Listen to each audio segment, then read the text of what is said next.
So yun guys, welcome sa aking YouTube channel. So kung hindi ka pa nakasubscribe, mag-subscribe ka na dyan sa baba at i-click mo yung notification bell para update ka sa mga video ko. So yun guys, may tuturo nga pala ako sa inyong malupit na apps, no? So, ito yung pag-uusapan natin ngayon guys. So guys, posible kaya makilala mo kung sino yung kumuha ng cellphone mo. So dito sa video na gagawin natin at pag-uusapan natin, dito ituturo ko sa iyo kung paano mo makikilala kung sino yung kumuha ng cellphone mo. So yun guys, bago tayo mag-umpisa, panoorin mo tong video na to hanggang dulo para malaman mo yung step by step at kung paano mo makikilala kung sino yung kumuha ng cellphone mo na diretso mismo sa yung email account. So yun guys, wag na natin to patagalin. Umpisahan na natin to pagtapos ng aking intro. So, welcome sa aking channel. Ako nga po pala si Bogstick TV. Gumagawa po ako ng content about sa cellphone, APN, VPN, pampalakas ng signal, latest movie downloader, o latest 2022. At nagbibigay din po ako ng tips kung paano makita yung cellphone na ninakaw o nawawala sa inyo. At para masundan yung aking tips na aking ituturo, siguraduhin lamang po na panoorin ang aking video hanggang sa dulo. At kung gusto mo ng gantong content, huwag mo kalimutan mag-comment at pindutin mo na din ang subscribe button dyan sa baba at i-click mo na rin ang like at i-click mo na din ang notification bell para update ka lagi sa ganitong video ng aking i-upload. So yun guys, nandito tayo sa ating screen ng cellphone. So puntahan na natin agad yung Play Store. So okay, make sure na panoorin mo tong video na to hanggang dulo para masundan mo to step by step. So nandito na tayo sa Play Store. Punta tayo sa search box ng Play Store.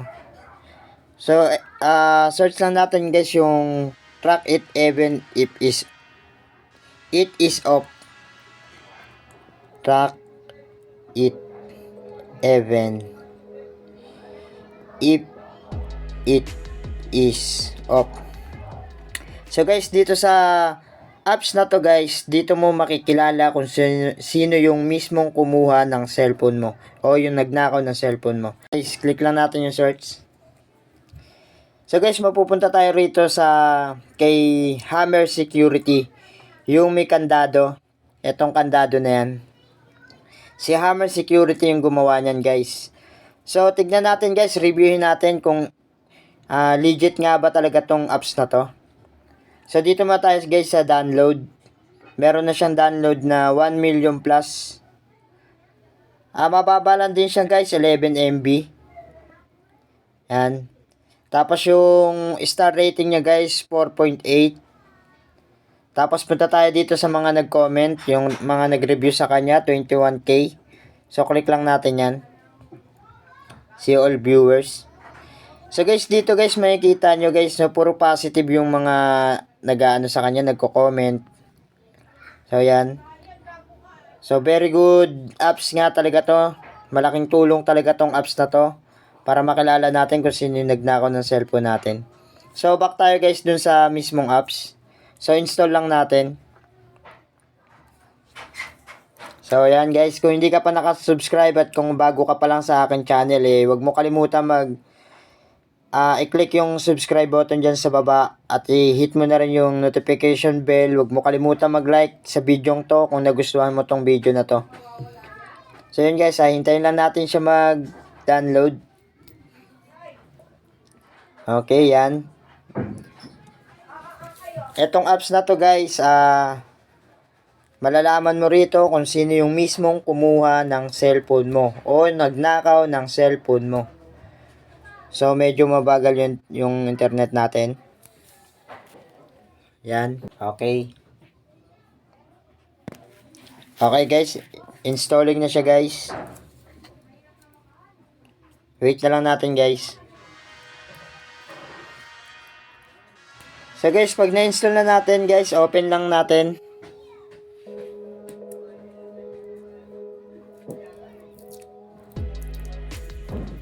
So guys, mapupunta tayo rito sa mismong apps. Next lang tayo. Next lang tayo guys. Yan, next. Tapos, get started guys.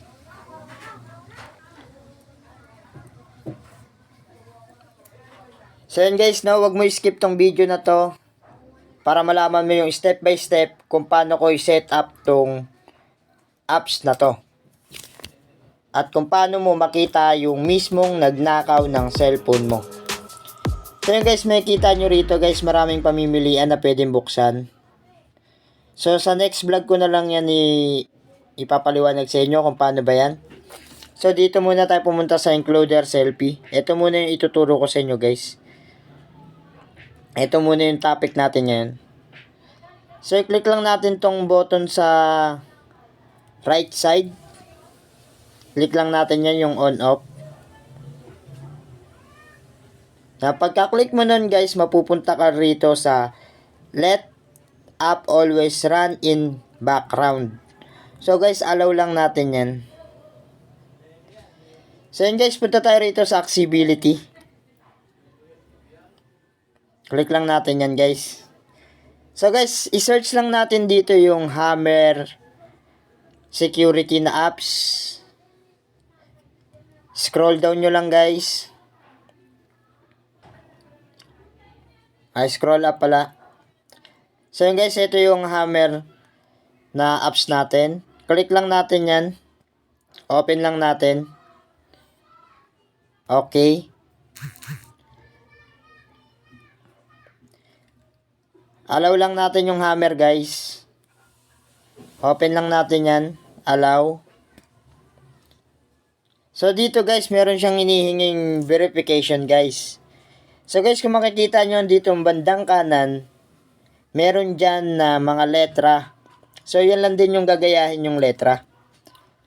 So guys, make sure na tama yung ilalagay mong letra dito sa verification code line. Para magamit mo tong apps na to ng tama at maayos. Una, Z, W, Q, W. At uulitin ko guys, pagka nabuksan nyo tong apps na to, hindi tayo para-pareho ng verification. So, nililinaw ko lang para malinaw sa lahat at maintindihan nyo lahat tong ituturo ko sa inyo. So, active lang natin to guys. Active. So, activate. So, pindutin natin yung while using the apps. While using the apps, pindutin lang natin yan guys. Click lang natin yan. Tapos, allow Hammer to access photo and media on your device. Allow lang natin yan guys. Allow Hammer to send and view SMS message. So guys, dito guys, pwede mo rin pala siya makita sa message mo, pumasok sa text message, no? So allow lang natin 'yan. So punta tayo rito sa arrow sa baba. Click lang muna natin tong location. So dito sa location guys, ako kasi mas gusto ko kasi yung i-allow lang siya all the time para all the time may security yung aking cellphone kung sakaling manakaw yung aking cellphone na iniingatan gamit. So pinaka-importante sa akin tong gamit na to kasi nandito lahat yung mga aking mga contacts sa mga kapatid ko, sa magulang ko, sa asawa ko. So allow lang natin yan guys. So pagka-allow natin guys, back lang tayo. Punta tayo rito sa arrow sa baba. Yung arrows dyan. Click lang natin yan. Click lang natin yung arrow na yun. Mapupunta ulit tayo rito sa home. So guys, pindutin muna natin tong icon ng settings. Scroll up nyo lang guys. Hanapin nyo yung includer attempt. So yun guys, dito sa includer attempt. Yan. Includer attempt. Yan guys yung halimbawa no na may nagnakaw ng cellphone nyo. Tapos pinilit niyang i-on, i-password yung cellphone mo. Sa unang pagkakamali o tatlong pagkakamali niya pa lang guys, is makukuhanan na siya ng image ng ating front camera. So, saan nga ba mapupunta yung picture na yun, guys? Mapupunta yun, guys, sa ating Gmail account. Doon mismo sa email natin. Doon siya mapupunta. So, i-set up natin to, guys. Kayo nang bahala, guys, kung ilang take ba yung gusto nyong imali doon sa password mo. Kasi ako, guys, mas gugustuhin ko yung dalawa. Yung 2. Dalawang beses lang siya magkakamali is mapipicturean na siya nung front cam ko. Yung front camera na ninakaw niya sa akin. Yun. So yun guys, na ano na natin, no. Punta tayo ulit dito sa home, yung may bahay na to. So i-on lang natin guys yung intruder selfie, yung on off. On lang natin yan guys. So dito guys, pag on natin, mapupunta tayo dito sa email required. Dito guys, manghihingi siya ng email natin, yung mismong email natin na ginagamit sa cellphone natin. So, i-click ko lang dito yung email ko. So, ayan guys, lumabas yung mga email ko. Ayan. Click lang natin yan. Lagay lang natin yung email natin. Pagka naano nyo na yung email natin, yung email mo, pag nailagay mo na dyan sa blank na yan, submit lang natin yan. So, ayan guys, processing yan. Nagpa-process yan. So, i-on natin ngayon yung ating intruder selfie. Back tayo sa ating home. Home ng ating cellphone. Ayan, back lang tayo. So, i-try natin to guys. No? Napatayin yung ating cellphone. At imali yung password ng ating cellphone. So, tara guys, punta tayo sa ating isang camera. So, yun guys, nandito na tayo sa ating camera na isa na. So, nandito tayo sa screen ng cellphone ko. So, try natin siyang patayin guys na. Patayin lang natin siya. So guys, imamali ko siya ng password. Kunwari ako yung kumuha ng cellphone na to. So, pipilitin ko siyang buksan. Okay, try natin. So, sulat lang natin dito, ano lang natin dito, example ko lang. 45 55555. Yan. So, isa na. So, sa pangalawang pagkakamali na ito guys, mapipicturean na ako ng front camera ko. So, yun guys, puntahan natin yung email natin, no? Kung may nagpapit ba sa email ko. So, yun guys, nandito tayo sa screen ng aking cellphone, no? Kung nakita nyo kanina, nag-example ako kanina. Minali ko yung password na itong aking cellphone. So, puntahan natin yung ating email. Sa email tayo punta. Tignan natin kung nagpapit nga yung ano. So, makikita nyo guys, wala yan dyan, wala pa nagpapapit kahit isa. So, refresh natin. Wait lang natin, guys. So, yun guys, meron na guys lumabas. Lumabas na si Hammer Intruder Selfie. So, click lang natin, guys. Pagka-click natin yan, guys, mapupunta tayo rito, guys. Pasensya na sa muka. Libre light lang, guys. So, yun, guys. Na-take ako ng front cam ko. So, tatry natin dito sa isang camera, no? Kayo naman yung magti-take nung selfie na to. So, lipat tayo sa kabilang camera. So, yun guys, nandito ulit tayo sa kabilang camera natin, no? So, tatry naman natin sa inyo i-take yung mali ng password. So, patayin natin yung camera. So, patayin natin yung cellphone pala, sorry. Patayin natin yung cellphone. Swipe natin pataas. Mali natin siya ng password. No? Puro 5 lang. 5. So, ganyan lang guys. Puro 5 lang. Mali lang natin ng password. Na example lang to guys.